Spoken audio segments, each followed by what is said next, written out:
আল্লাহ রাব্বুল আলামিন বলেন, ওয়াইবাদুর রহমানিল্লাযীনা ইয়ামশুনা আলাল আরদি হাওনা ওয়া ইযা খাতাবাহুমুল জাহিলুনা ক্বালু সালামা। আমার ভাইয়ারা, গভীর মনোযোগ দিয়ে লক্ষ্য করে শুনুন। আল্লাহ রাব্বুল আলামিন বলেন, ওয়াইবাদুর রহমান, যারা রহমানের গোলাম হবে, আমি আল্লাহর প্রিয় বান্দা যারা হবে, তাদের এক নাম্বার বৈশিষ্ট্য ইয়ামশুনা আলাল আরদি হাওনা, তারা জমিনের মধ্যে নরমভাবে, নম্রভাবে, ভদ্রভাবে চলাফেরা করে। বলেন সুবহানাল্লাহ। আল্লাহর প্রিয় বান্দাদের এক নাম্বার গুণ হচ্ছে এটা, ইয়ামশুনা আলাল আরদি হাওনা, তারা জমিনে ভদ্রভাবে, নম্রভাবে, শান্তভাবে চলাফেরা করে। এই ঘোষণা দিয়েছেন কে? আপনারা কি দিনের বেলা ঘুমায় গেছেন নাকি? জোরে বলেন কে? রহমানের বান্দাদের এক নাম্বার বৈশিষ্ট্য হচ্ছে এটা। ইয়ামশুনা আলাল আরদি হাওনা। হাউনুন শব্দের অর্থ হচ্ছে স্থিরতা, বিনয়, গাম্ভীর্যের সাথে চলাফেরা করা। মাশায় ইয়ামশি অর্থ চলাফেরা করা। আল্লাহ বলে ইয়ামশুনা, তারা জমিনের মধ্যে চলে, হাওনা, গাম্ভীর্যভাবে, বিনয়ভাবে, নরমভাবে তারা চলে। সূরাতুল ফুরকানের শেষের দিকে আল্লাহ রাব্বুল আলামিন আল্লাহর প্রিয় বান্দা যারা আল্লাহ তাআলার কাছে মাহবুব, আল্লাহর কাছে প্রিয়, ওই সমস্ত ব্যক্তি সম্পর্কে কিছু আলোচনা করেছেন। এবং আল্লাহর প্রিয় বান্দা যারা, তাদের গুণাগুণ কি, তাদের বৈশিষ্ট্যগুলো কি কি, এগুলো আলোচনা করেছেন। এবং তাদের পরিচয়টা আল্লাহ তাআলা কোরআনে এভাবে তুলে ধরছেন। আল্লাহ রাব্বুল আলামিন বলেন, ওয়াইবাদুর রহমান, রহমানের গোলাম, রহমানের বান্দা। এখানে আল্লাহ তাআলা যে শব্দটা ব্যবহার করেছেন ইবাদুন, আবদুন থেকে। আবদুন শব্দের অর্থ হলো দাস, গোলাম। আল্লাহ বলেন ইবাদুর রহমান, যারা রহমানের গোলাম, আল্লাহর গোলাম। এই কথা বলে আল্লাহ তাআলা তাদের গুণাগুণ এবং বৈশিষ্ট্যগুলো আলোচনা করতে শুরু করেছেন। আমরা সবাই জীবনে সফলতা অর্জন করতে চাই, দুনিয়ার সফলতা, পরকালীন সফলতা আমরা সকলেই চাই। পরকালীন সফলতা যদি আমরা অর্জন করতে চাই, তাহলে আমাদের সবাইকে আল্লাহ তাআলার গোলাম হতে হবে। আল্লাহ তাআলার বান্দা হওয়ার মধ্যেই আমাদের জীবনের সার্থকতা। কারণ হচ্ছে কোরআনের বিভিন্ন জায়গায় আল্লাহ তাআলা আল্লাহর প্রিয় হাবিব মুহাম্মদুর রাসূলুল্লাহ, সবাই পড়েন সাল্লাল্লাহু আলাইহি ওয়াসাল্লাম, নবীজি সাল্লাল্লাহু আলাইহি ওয়াসাল্লামকে আল্লাহ তাআলা আল্লাহর বান্দা বলে আখ্যায়িত করছেন। যেমন আল্লাহ তাআলা কোরআনুল কারীমের মধ্যে বলেন, ক্বালাল্লাহু তাআলা সুবহানাল্লাযী আসরা বি'আবদিহি লাইলাম মিনাল মাসজিদিল হারামি ইলাল মাসজিদিল আকসা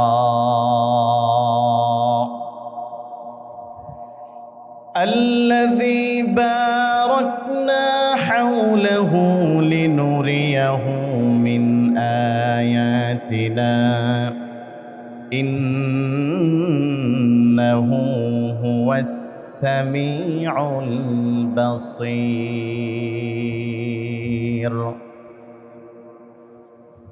আমার ভাইরা,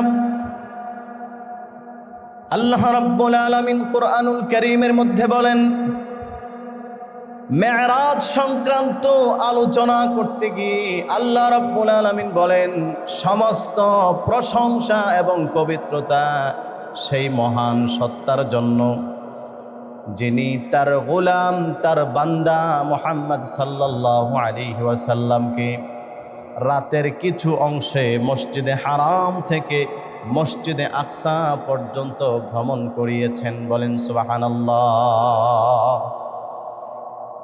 এই আয়াতের মধ্যে আল্লাহ তাআলা মেরাজের আলোচনা করেছেন, কিন্তু আমার বোঝানো উদ্দেশ্য হচ্ছে আল্লাহ তাআলা এখানে নবীজিকে তার বান্দা হিসাবে উল্লেখ করেছেন। সুবহানাল্লাযী, সমস্ত পবিত্রতা সেই মহান রবের জন্য, আল্লাহর জন্য। আসরা বিআবদিহি, যিনি তার গোলামকে, তার বান্দাকে ভ্রমণ করিয়েছেন। তার মানে আয়াত থেকে বোঝা গেল বান্দা হতে পারাটা অনেক সৌভাগ্যের বিষয়। আল্লাহর প্রিয় বান্দা হতে পারাটা জীবনের অনেক বড় সফলতা।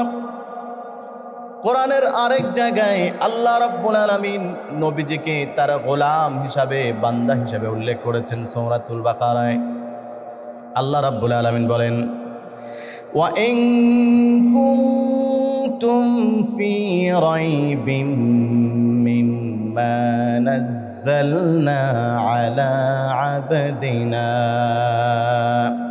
ফাতু বিসূরাতিন মিন মিসলিহি ওয়াদউ শুহাদাআকুম মিন দুনিল্লাহি ইন কুনতুম সাদিকিন। আল্লাহ রাব্বুল আলামিন বলেন, ও মক্কার কাফেররা, আমি আমার বান্দার উপরে, তার মানে মুহাম্মদুর রাসূলুল্লাহ সাল্লাল্লাহু আলাইহি ওয়াসাল্লামের উপরে যেই জিনিস অবতীর্ণ করেছি, মানে কোরআনুল কারীম, এই কোরআনের ব্যাপারে তোমাদের যদি কোনো সমস্যা থাকে, সন্দেহ থাকে, ফাতু বিসূরাতিন মিন মিসলি, তাহলে তোমরা যদি সক্ষম হও আমার কোরআনের মতো পারলে একটি সূরা তোমরা বানিয়ে দেখাও। এই কথা আল্লাহ রাব্বুল আলামিন এখানে উল্লেখ করেছেন। এই আয়াতের মধ্যেও আল্লাহ তাআলা নবীজিকে তার বান্দা হিসাবে উল্লেখ করেছেন।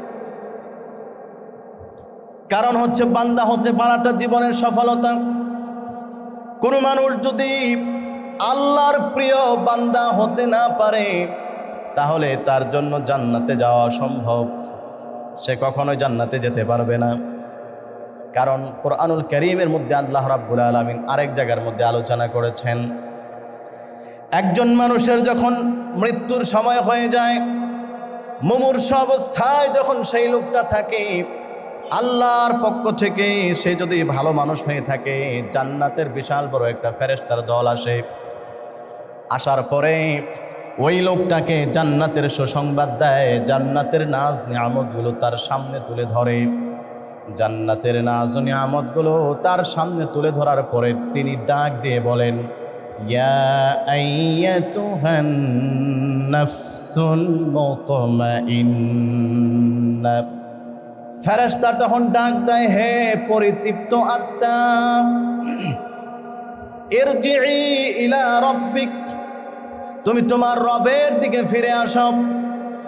রাদিয়াতাম মারদিয়া, তোমার রব আল্লাহ তাআলা তোমার উপর সন্তুষ্ট। এইভাবে একজন নেককার মানুষকে মৃত্যুর আগে রোগটা বের করার জন্য ডাক দেয়, এবং তাকে যেই ঘোষণাটা দেওয়া হয় মৃত্যুর সময়, সেই ঘোষণাটা হচ্ছে পরের আয়াত, ফাদখুলি ফি ইবাদি ওয়াদখুলি জান্নাতি। বান্দারে, আমার খাস নৈকট্যপ্রাপ্ত প্রিয় বান্দা যারা আছে তাদের দলভুক্ত হয়ে যাও। ফাদখুলি জান্নাতি, এবং আমি আল্লাহর জান্নাতের মেহমান হয়ে যাও। বলেন সুবহানাল্লাহ। এই আয়াত থেকেও স্পষ্ট এই কথা আমাদের সামনে প্রমাণিত হয়ে গেল যে কেউ জান্নাতে যেতে চাইলে সে আল্লাহ তাআলার খাস বান্দা যারা, প্রিয় বান্দা যারা, তাদের দলের সদস্য হওয়া ছাড়া সে কখনোই জান্নাতে যেতে পারবে। কি বলেন, আমরা সবাই জান্নাতে যেতে চাই কি চাই না? জোরে বলেন না, চাই কি চাই না? সবাই চাই। জান্নাতে যদি যেতে চাই তাহলে আল্লাহ তাআলার খাস বান্দা হতে হবে, আল্লাহর প্রিয় বান্দা হতে হবে। এখন আল্লাহর খাস বান্দা হবেন কিভাবে? কি কি গুণ এবং বৈশিষ্ট্য অর্জন করলে আল্লাহর খাস বান্দা হওয়া যাবে। আমরা তো নিজেরা নিজেদেরকে আল্লাহর প্রিয় বান্দা দাবি করি। যেই লোক নামাজ পড়ে না তাকেও যদি বলা হয় আপনার কি মনে হয় আপনি কি আল্লাহ তাআলার প্রিয় বান্দা না, সেও বলবে হ্যাঁ আমি তো অবশ্যই আল্লাহর প্রিয় বান্দা। কিন্তু আল্লাহ রাব্বুল আলামিন সূরাতুল ফুরকানে 12টি বিষয়ে আলোচনা করেছেন, 12টি বৈশিষ্ট্য, 12টি গুণাগুণ আলোচনা করেছেন। আল্লাহ বলেন এগুলো হচ্ছে আমার খাস বান্দাদের বৈশিষ্ট্য। বলেন সুবহানাল্লাহ। আল্লাহ রাব্বুল আলামিন বলেন ওয়াইবাদুর রহমানিল্লাযীনা ইয়ামশুনা আলাল আরদি হাওনা ওয়া ইযা খাতাবাহুমুল জাহিলুনা ক্বালু সালামা। আমার ভাইয়ারা গভীর মনোযোগ দিয়ে লক্ষ্য করে শুনুন। আল্লাহ রাব্বুল আলামিন বলেন ওয়াইবাদুর রহমান, যারা রহমানের গোলাম হবে, আমি আল্লাহর প্রিয় বান্দা যারা হবে, তাদের 1 নাম্বার বৈশিষ্ট্য ইয়ামশুনা আলাল আরদি হাওনা, তারা জমিনের মধ্যে নরমভাবে, নম্রভাবে, ভদ্রভাবে চলাফেরা করে। বলেন সুবহানাল্লাহ। আল্লাহর প্রিয় বান্দাদের 1 নাম্বার গুণ হচ্ছে এটা, ইয়ামশুনা আলাল আরদি হাওনা, তারা জমিনে ভদ্রভাবে, নম্রভাবে, শান্তভাবে চলাফেরা করে। এই ঘোষণা দিয়েছেন কে? আপনারা কি দিনের বেলা ঘুমায় গেছেন নাকি? জোরে বলেন কে? আল্লাহ। রহমানের বান্দাদের 1 নাম্বার বৈশিষ্ট্য হচ্ছে এটা ইয়ামশুনা আলাল আরদি হাওনা। হাউনুন শব্দের অর্থ হচ্ছে স্থিরতা, বিনয়, গাম্ভীর্যের সাথে চলাফেরা করা। মাশা ইয়ামশি অর্থ চলাফেরা করা। আল্লাহ বলে ইয়ামশুনা, তারা জমিনের মধ্যে চলে, হাওনা গাম্ভীর্যভাবে, বিনয়ভাবে, নরমভাবে তারা চলে। তাফসির ইবনে কাসিরের মধ্যে মুসান্নিফ রাহিমাহুল্লাহ লিখেছেন এই অংশের ব্যাখ্যায় যে রহমানের বান্দা যারা, তারা জমিনের মধ্যে বিনয়ের সাথে চলে। এটার অর্থ কি? আইয়ামশুনা বিসাকিনাতিন ওয়া ওয়াকারিন মিন গায়রি জাবরিয়াতিন ওয়ালা ইস্তিকবারিন, অর্থাৎ যারা জমিনের মধ্যে চলে বিসাকিনাতিন, একেবারে ধীরস্থিরভাবে, ওয়া ওয়াকারিন গাম্ভীর্যতার সাথে, মিন গায়রি জাবরিয়াতিন ওয়ালা ইস্তিকবারিন, কোন রকম অহংকার এবং অহমিকা ছাড়া, অহংকার এবং অহমিকা ছাড়া যারা জমিনের মধ্যে চলাফেরা করে, আল্লাহ রাব্বুল আলামিন বলেন আমি ঘোষণা দিচ্ছি তারা হচ্ছে আমি আল্লাহ তাআলার নৈকট্যপ্রাপ্ত এবং খাস বান্দাদের অন্তর্ভুক্ত। বলেন সুবহানাল্লাহ। আমার ভাইয়েরা, আল্লাহ রাব্বুল আলামিন তার বান্দাদেরকে জমিনের মধ্যে বিনয়ের সাথে চলার জন্য আদেশ করেছেন আমাদের সবাইকে। তবে বিনয়ের সাথে চলার অর্থ এই নয় যে আপনি অসুস্থ মানুষের মতো চলবেন। তাফসীরের মধ্যে আছে সাইয়্যিদুনা ওমর ইবনুল খাত্তাব রাদিয়াল্লাহু তাআলা আনহু, তিনি একবার লক্ষ্য করলেন একজন যুবক অসুস্থ মানুষের মতো আস্তে আস্তে হেঁটে হেঁটে যাচ্ছেন। দেখার পরে তিনি সেই যুবকটাকে ডাকলেন। ডাক দেওয়ার পরে জিজ্ঞেস করলেন কি ব্যাপার, তুমি এরকমভাবে আস্তে আস্তে অসুস্থর মতো হেঁটে যাচ্ছ কেন?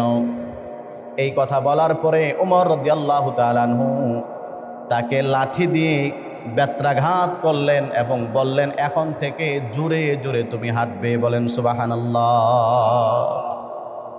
বিনয়ের সাথে চলা মানে হচ্ছে আস্তে আস্তে আস্তে আস্তে আস্তে আস্তে চলা, এটা না। বিনয় আর আস্তে আস্তে চলা দুইটার মধ্যে পার্থক্য আছে।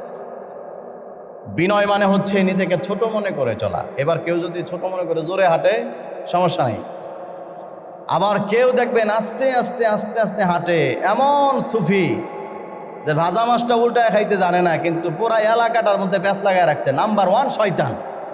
এইরকম শয়তান বলেন তো প্রত্যেক সমাজের মধ্যে 1-2টা আছে না নাই? আবার তারাই কেউ আল্লাহর প্রিয় বান্দা মনে করেন না। ও কিন্তু আল্লাহর প্রিয় বান্দা না। ওমর রাদিয়াল্লাহু তাআলা তো ওই ছেলেকে ধরে পিটাইছেন যে তুমি সুস্থ মানুষ, যুবক মানুষ, তুমি এমনভাবে হাঁটবা বীরত্বের সাথে যেন শয়তান তোমার দেখে ডরায় যে মুসলমান আসতেছে, তুমি মরার মতো হাঁটো কেন? তোমার শক্তি সামর্থ্য নিয়ে সুন্দরভাবে হাঁটবা। এই সুন্দরভাবে হাঁটা, জোরে হাঁটা, এটাকে অহংকার বলে না, এটা হলো তোমার শক্তির বহিঃপ্রকাশ, এটা জায়েজ। আর অহংকার হচ্ছে নিজেকে দম্ভের সাথে বড় মনে করে চলা, আরেকজনকে ছোট মনে করা, এটা হলো অহংকার। আল্লাহ বলেন আমি রহমানের গোলাম যারা ইয়ামশুনা আলাল আরদি হাওনা, তারা জমিনের মধ্যে নিচু হয়ে চলে, নমনীয়ভাবে চলে। আর মানে হচ্ছে নিজেকে কখনো আরেকজনের চাইতে শ্রেষ্ঠ মনে করে না, নিজেকে কখনো আরেকজনের চাইতে দামি মনে করে না, বরং মনে করে যে পৃথিবীতে আমি সবচাইতে অপদার্থ, পৃথিবীতে আমি সবচাইতে বড় গুনাহগার, পৃথিবীতে আমি সবচাইতে বড় নালায়েক। এই জন্য সে নিচু হিসাবে চলে, ছোট হয়ে চলে, মানুষের সাথে কখনো খারাপ আচরণ করে না, নরম হয়ে চলে, নরম স্বভাব।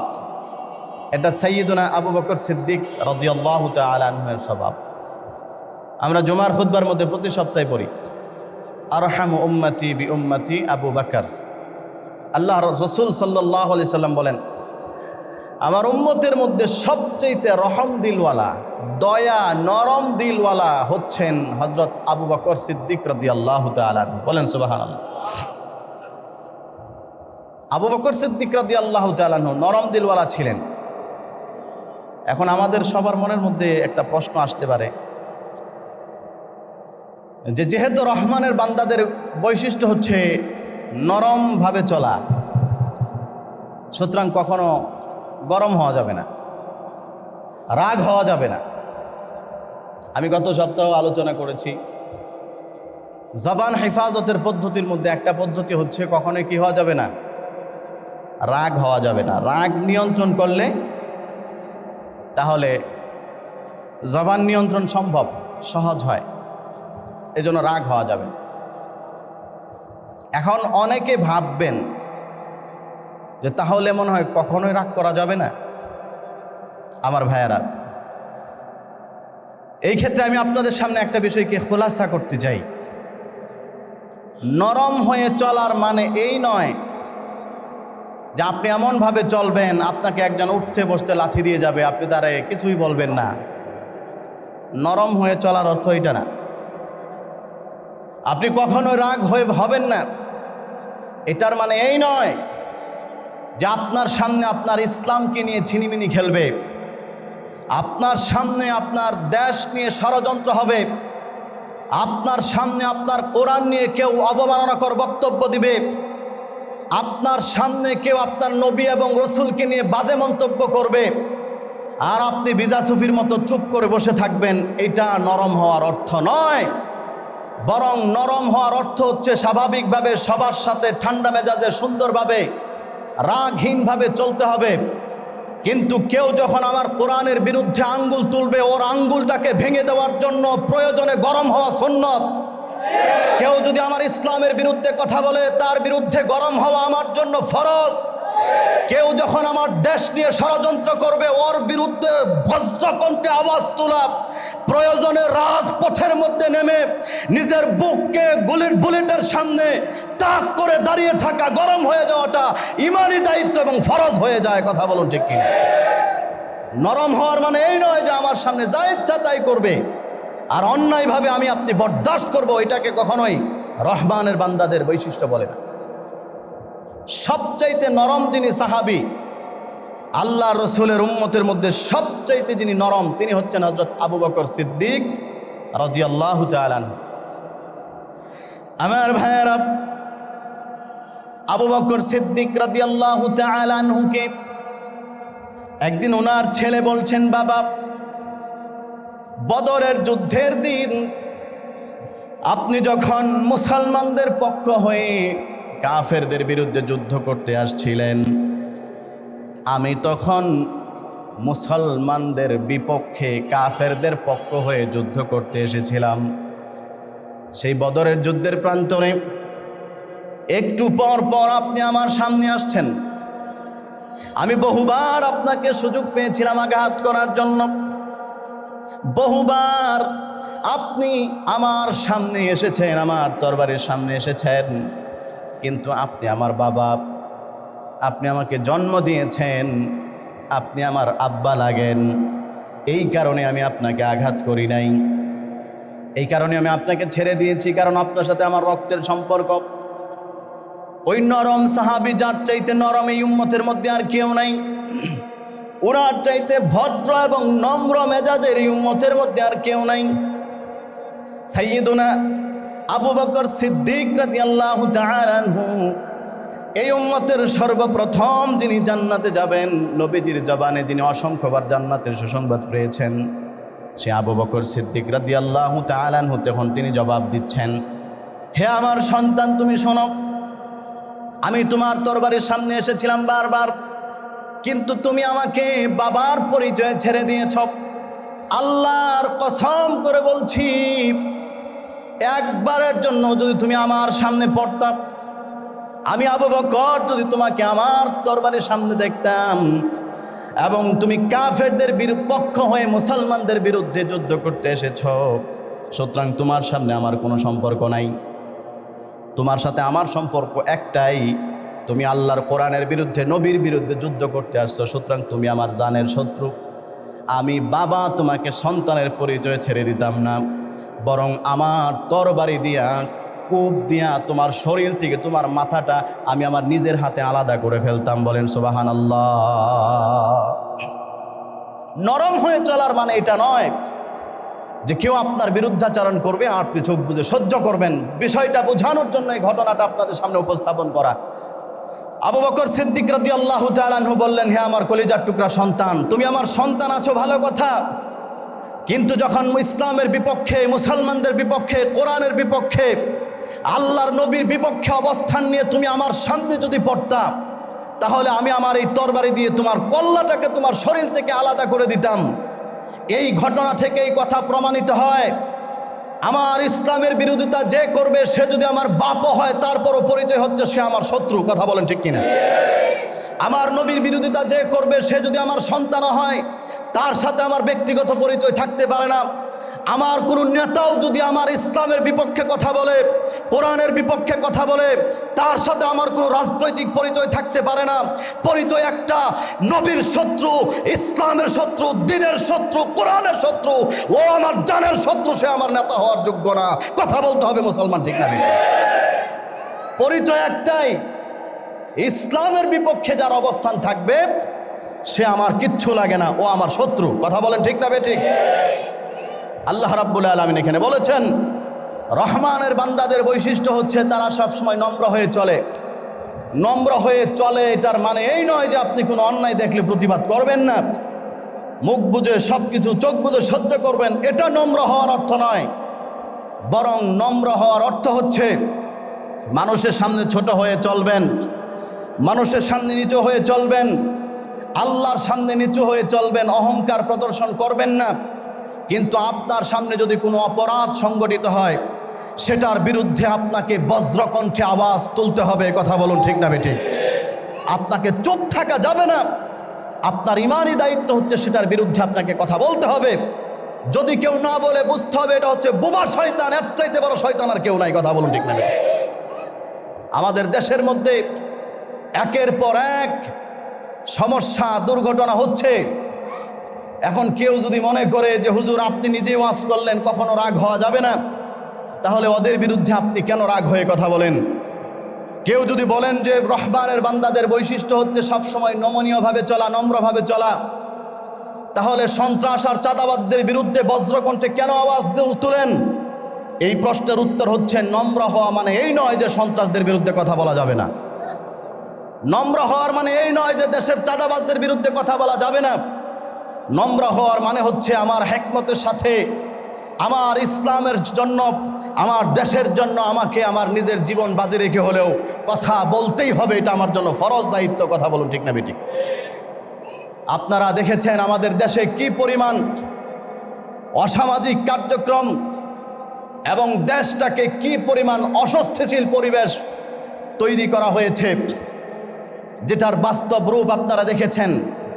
এই আমাদের মসজিদের পাশেই গতকালকেও একজন সাংবাদিককে এই দেশের কিছু কুখ্যাত চাঁদাবাজেরা, সন্ত্রাসীরা নৃশংসভাবে তাকে কুপিয়ে কুপিয়ে জনসম্মুখে, এমনকি পুলিশ বুথের সামনে তাকে হত্যা করেছে। ঠিক কিনা জোরে বলুন?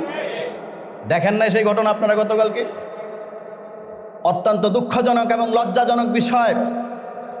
এই বিষয়গুলো নিয়ে আমাকে, আপনাকে, আমাদের সবাইকে মুখ খুলতে হবে, কারণ এটা হচ্ছে আমাদের ঈমান। কথা বলুন ঠিক কিনা? আজকে দেশের এই অবস্থা কেন? দেশের মধ্যে চাঁদাবাজরা এরকম মাথাচাড়া দিয়ে উঠেছে, সন্ত্রাসরা এভাবে মাথাচাড়া দিয়ে উঠেছে, একের পর এক নৃশংসভাবে মানুষকে হত্যা করছে, লাশের উপর দাঁড়িয়ে নৃত্য করছে। এগুলোর কারণ হচ্ছে আমাদের দেশের মধ্যে সঠিক পদ্ধতিতে যেই বিচার হওয়া দরকার সেই বিচার ব্যবস্থাপনা এদের দেশের মধ্যে নেই। দেশের মধ্যে বিচার ব্যবস্থাপনা এখন টাকার বিনিময়ে বেচা কিনা হয়। এই দেশের মধ্যে যদি কোরআনের ব্যবস্থাপনা থাকতো, অন্যায়ভাবে কেউ কাউকে হত্যা করলে তাকে যদি কিসাস স্বরূপ ঠিক ওইভাবেই হত্যা করা হতো, তাহলে এই দেশের মধ্যে কোনো চাঁদাবাজেরা দ্বিতীয়বার চাঁদাবাজি করার নামও মুখের মধ্যে নিত না। কথা বলুন ঠিক না বেটি? আমরা দেখেছি আমাদের এই দেশের মধ্যে 1 মাসও হয় নাই মিটফুডের সেই সুহাগ নামে এক ব্যবসায়ীকে পাথর দিয়ে এই দেশের কিছু কুখ্যাত সন্ত্রাস এবং চাঁদাবাজিরা যেভাবে হত্যা করেছে, এই দেশের বিচার ব্যবস্থা তাদের বিচার এখন পর্যন্ত করে নাই। স্পষ্ট প্রমাণ পাওয়ার পরেও যাদেরকে এইভাবে ছেড়ে দেওয়া হয়েছে, বিচার পর্যন্ত করা হয় নাই। ওই দিন যদি তাদেরকে মানুষের সামনে ক্রসফায়ার দিয়ে হত্যা করা হতো, আমাদের দেশে গাজীপুরে আজকে এইরকম নৃশংস দৃশ্য আজকে দেখা লাগতো না। কথা বলুন ঠিক না? একজন মানুষ যদি অপরাধী হয়ে থাকে, আইন আছে দেশে, আইন অনুযায়ী তার বিচার হবে। স্পষ্ট ভিডিওতে দেখা যাচ্ছে চাঁদাবাজির প্রতিবাদ করার কারণে যাকে হত্যা করা হয়েছে তারই আরেক বন্ধুকে দুপুরের সময় ওই চাঁদাবাজেরা ধরে নিয়ে যাচ্ছে, আর পুলিশ দাঁড়ায়া দাঁড়ায়া তামাশা দেখতেছে। ফেসবুকে দেখবেন এই ভিডিও ভাসতেছে, পুলিশের সামনেই তাকে ইট দিয়ে তার পায়ের মধ্যে আঘাত করা হচ্ছে, তার পাগুলোকে থেতলে দেওয়া হচ্ছে, পুলিশ চুপচাপ দাঁড়িয়ে আছে। এটা কি একটা দেশের মধ্যে হওয়া উচিত আপনারা বলেন? অথচ এগুলোকে আমাদের দেশের কিছু মানুষ সমর্থন করতে চায়। আমাদেরকে মনে রাখতে হবে, আমরা মুসলমান, আমরা আল্লাহর গোলাম, আমরা নরম থাকি, নরম ব্যবহার করি, নম্রভাবে চলি। তার মানে এই নয় দেশের মধ্যে যখন কোনো অস্বস্তিশীল পরিবেশ কায়েম হবে, দেশ নিয়ে কেউ ষড়যন্ত্র করবে, রাষ্ট্র নিয়ে কেউ ষড়যন্ত্র করবে, খোদার কসম এই দেশের কোনো মুসলমান চুপ থাকবে না যতক্ষণ পর্যন্ত শরীরের মধ্যে 1 ফোঁটা রক্ত থাকবে। বজ্রকুণ্ঠে আগুনের মতো জ্বলে উঠবো। কথা বলুন ঠিক কিনা? আমরা কেউ চুপ থাকবো না, এটা আমার ইমানি দায়িত্ব। তার বিরুদ্ধে আমাকে আপনাকে কথা বলতেই হবে। যদি কেউ না বলে বুঝতে হবে সে মুসলমানের কাতার থেকে বের হয়ে গেছে, মুনাফিকের কাতারে চলে গিয়েছে। কথা বলুন ঠিক না? আজকে এই সমস্যাগুলো একের পর এক সমাজের মধ্যে হচ্ছে।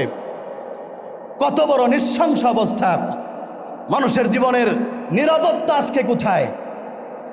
আমরা রাজনীতি করি না, রাজনীতি করতেও চাই না। আমাদের যেটা চাওয়া দেশের সরকারের কাছে, আমরা আমাদের জান এবং মালের নিরাপত্তা চাই। আজকে মানুষ তার ঘরের মধ্যে পর্যন্ত নিরাপদ না। এই দেশের মধ্যে এরকম বহুত ঘটনা ঘটেছে, ঘরের মধ্যে গিয়ে তাদেরকে নৃশংসভাবে হত্যা করে এসেছে, খুন করে এসেছে, আজও পর্যন্ত বিচার হয়নি। আপনারা দেখেছেন সাগর রুনি হত্যাকাণ্ড, কত বছর হয়ে গেল? প্রায় 13-14 বছর, 13-14 বছর হয়ে গেছে। এখনো পর্যন্ত এই সাংবাদিকদেরকে যারা ঘরের মধ্যে হত্যা করেছিল, বাংলাদেশে 15 বছর পার হয়ে গেল, এখনো পর্যন্ত তাদের কোনো বিচার হয় নাই। গতকালকেও সত্য সংবাদ প্রকাশিত করার কারণে একজন, আমরা যতটুকু মিডিয়ার মাধ্যমে দেখেছি, চাঁদাবাজদের বিরুদ্ধে, ছিনতাইকারীদের বিরুদ্ধে, অবৈধভাবে যারা নাকি এই ফুটপাত দখল করে ব্যবসা করছে, ওদের বিরুদ্ধে নিউজ করার কারণেই সেই সাংবাদিককে অ্যাটাক করে নৃশংসভাবে হত্যা করা হয়েছে। অথচ এই সত্য সংবাদ প্রকাশ করা একজন প্রত্যেকটা সাংবাদিকের ইমানি দায়িত্ব এবং ফরজ দায়িত্ব। মানুষের সামনে অন্যায়গুলো তুলে ধরা। আজকে সেই অন্যায় তুলে ধরতে গিয়ে যিনি নৃশংসভাবে হত্যা হয়েছেন, আমরা দোয়া করি আল্লাহ রাব্বুল আলামিন যখন তাকে শহীদের মর্যাদা দান করেন, বলেন আমিন। এবং তার পরিবার পরিজনকে যেন আল্লাহ তাআলা ধৈর্য ধারণ করার তৌফিক দান করেন। আজকে আমরা অনেকে মনে করতেছি ওই সাংবাদিককে মারছে তাতে আমার কি।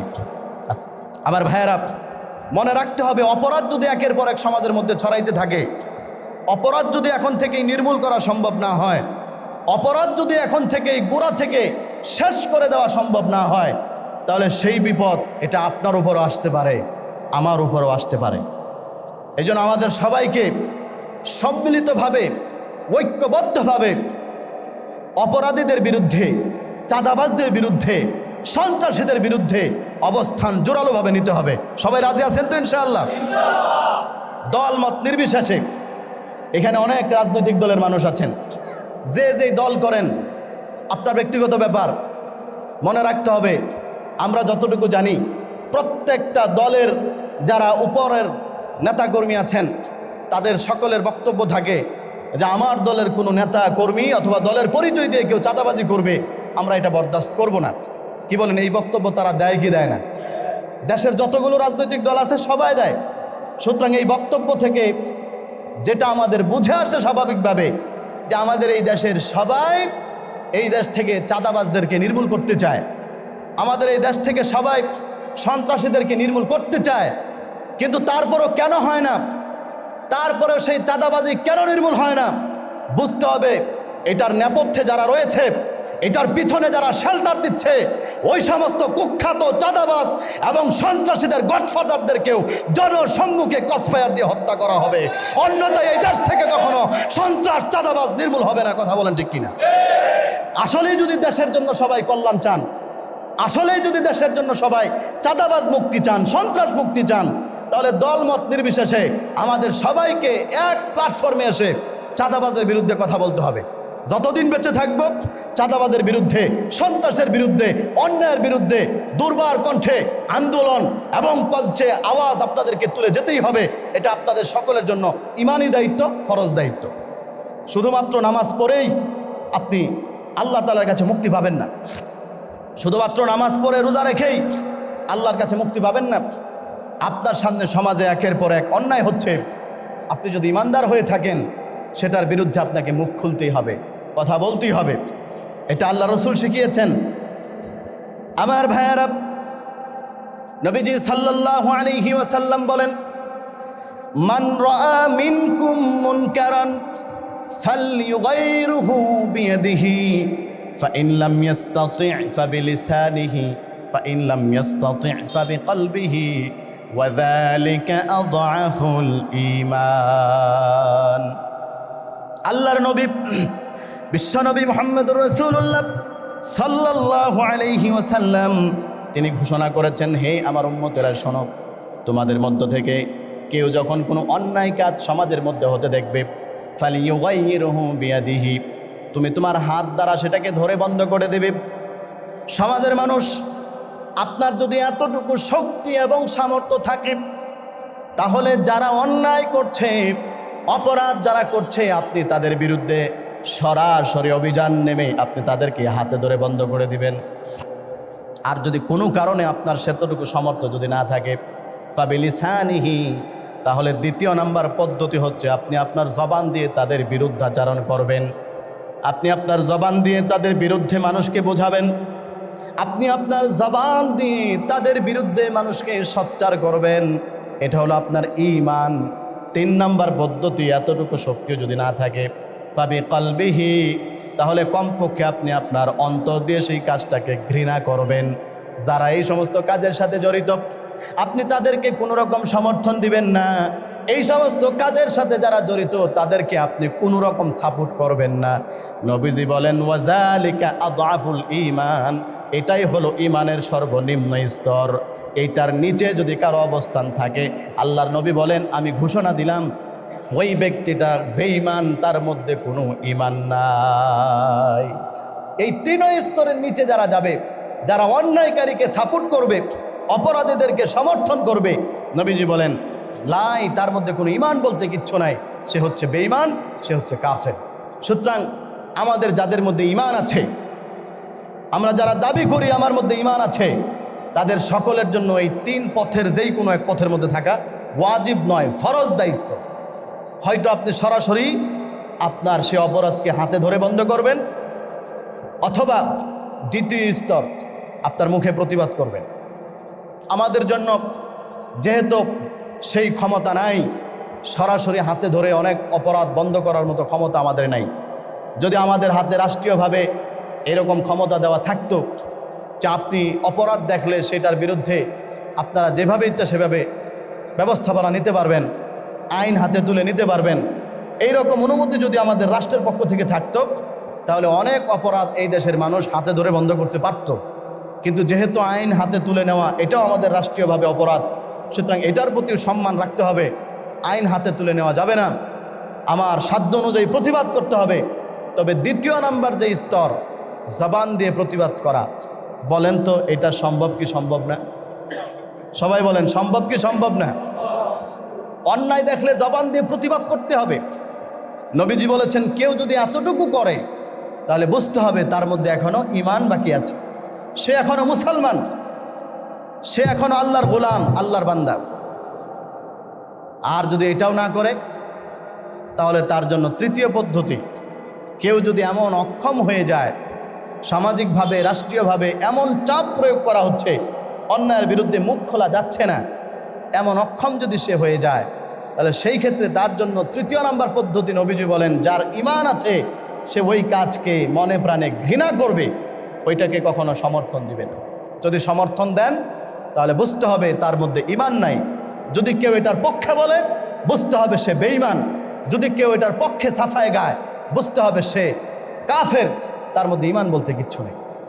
এই জন্য আমরা সবসময় হকের পথে থাকবো। রাজি আছি না ইনশাআল্লাহ? আল্লাহ তৌফিক দান করুক বলেন আমিন। সম্মানিত হাজিরিন, যেই কথা বলছিলাম, আল্লাহ তাআলা বলেন রহমানের বান্দা যারা, আমি আল্লাহ রাব্বুল আলামিনের প্রিয় বান্দা যারা, তাদের বৈশিষ্ট্য হচ্ছে ইয়ামশুনা আলাল আরদি হাওনা, তারা জমিনের মধ্যে নম্রভাবে চলে, জমিনের মধ্যে ছোট হয়ে চলে, অহংকার বশত চলে না। এই অহংকার করে যারা জমিনের মধ্যে চলে, অন্যায়ভাবে আরেকজনের উপর যারা আধিপত্য বিস্তারের জন্য নিজেকে বড় মনে করে, আল্লাহ রাব্বুল আলামিন তাদেরকে কোরআনে জাহান্নামী হিসাবে আখ্যায়িত করেছেন।